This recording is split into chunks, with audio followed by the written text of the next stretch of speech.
Pasahero ng bus, pinababa dahil buong 500 yung pera. At sa kadahilanan, wala dang panukli si kuyang konduktor. Naglabas ng sama ng loob ang isang pasahero matapos itong pinababa ng isang konduktor ng bus. Hindi ko kasalanan na wala kayong panukli dahil ginagawa ko ang obligasyon bilang isang pasahero na magbabayad. Sa halip na isaayos ang senaryo, ginawang basura ang pasahero. Pinababa ng konduktor sa gitna lumalagablab sa sikat ng araw. Dahil sa luyang pinababa, natamaan ng sobrang init ng sikat ng araw ang kanyang anak. May dala-dala itong sakit na hinihika. Sabi ng isang pasahero, "God bless sa iyo kuyang konduktor. Nagbaba ka? Nakikiusap ako ng maayos. Tapos ibababa nyo kami dahil sasabihin mo wala kang panukli sa 500. Nakiusap ako sa iyo na huwag kaming pababain, pero pinapahinto mo yung driver. May anak ka din po siguro, pero napakawalang puso mo. Alauna po, hapon po kami pinababa.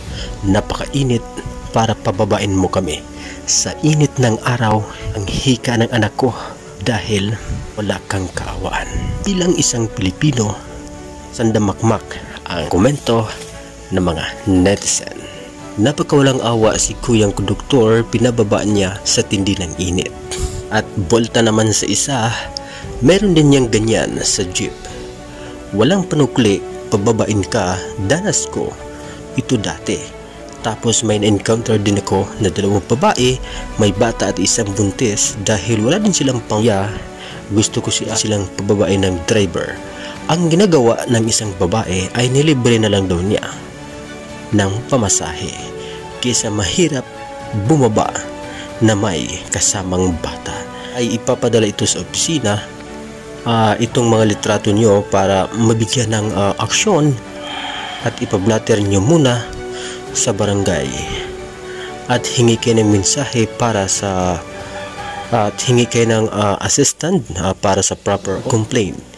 Hindi tama ang ginagawa ng konduktor ang ganyang pangyayari. So, mga kasagpa, bilang isang pasahero, ano ang komento mo sa senaryo?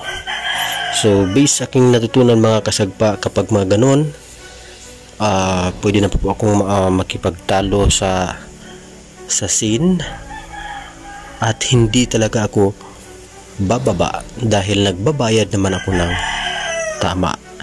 So para sa mga sukli is I think obligation ng mga conductor or bus ng company na magdala sila ng mas maraming barya, kasi on the spot kasi ang mga pasahero na magbabayad, at hanggat maaari payo ko lang mga kasagpa, kung tayo ay sasakay at lalo na sa mga public transportation ay magdadala na lang tayo ng barya para tayo ay tuloy-tuloy sa pagbabiyahe.